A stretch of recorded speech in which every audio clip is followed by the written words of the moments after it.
દેશમાં અત્યારે ભલે ચૂંટણીઓનો ગરમાવો હોય, પરંતુ એકતાનગર સ્થિત સ્ટેચ્યુ ઓફ યુનિટીના સરદાર પટેલ ઝૂલોલોજીકલ પાર્કમાં એક અનોખી ઇલેક્શનની ચર્ચા જોવા મળી રહી છે. કારણ કે આ ઇલેક્શન 17ની થઈ છે. વાત એમ છે કે આપણે અહીં ઇલેક્શન એટલે કે ચૂંટણીની વાત નથી કરતા, પરંતુ એક ગેંડાની વાત કરીએ છીએ. ગુજરાતના જાણીતા ઝૂલોજીકલ પાર્કમાં ઇલેક્શન નામની માડા ગેંડા વસે છે, જે આજે 17 વર્ષની થઈ હતી.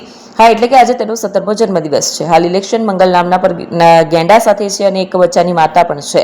ઇલેક્શનનું જન્મ પટણા પ્રાણી ઉદ્યાનમાં થયું, ત્યારે બિહારમાં ચૂંટણીનો માહોલ હતો ને એટલે ત્યાંની એની ફોઈ એટલે કે એનિમલ કીપરે માદા ગેંડાનું નામ ઇલેક્શન પાડી દીધું હતું. સ્ટેચ્યુ ઓફ યુનિટી સ્થિત સ્ટેટ ઓફ ધ આર્ટ સમાન સરદાર પટેલ ઝૂલોજીકલ પાર્કમાં લુપ્તપ્રાય વન્યજીવોના સંરક્ષણ અને સંવર્ધન માટે નિરંતર પ્રયાસો હાથ ધરવામાં આવે છે, જેના સકારાત્મક પરિણામો પ્રાપ્ત થયા છે. માનવ જીવનમાં તો જન્મદિવસની ઉજવણી સામાન્ય છે, પરંતુ એકતાનગર સ્થિત જંગલ સફારીમાં પણ પ્રત્યેક પ્રાણી પક્ષીનો જન્મદિવસ ઉજવાય છે. અહીં પ્રત્યેક વન્યજીવ સાથે પરિવારના સભ્ય જેવું જ વર્તન કરાય છે.